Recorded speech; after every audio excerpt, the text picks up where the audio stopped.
इस वीडियो में हम आपको संस्कृत के गति शब्द रूप को इकारांत स्त्रीलिंग में बताएंगे।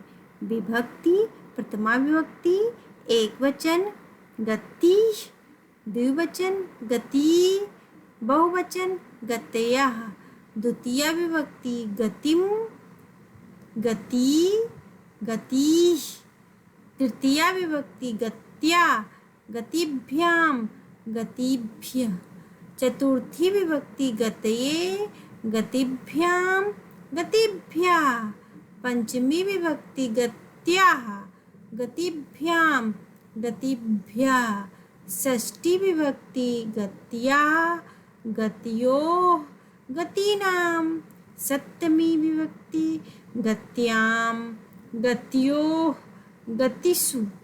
संबोधन: हे गते, हे गति, हे गतिया।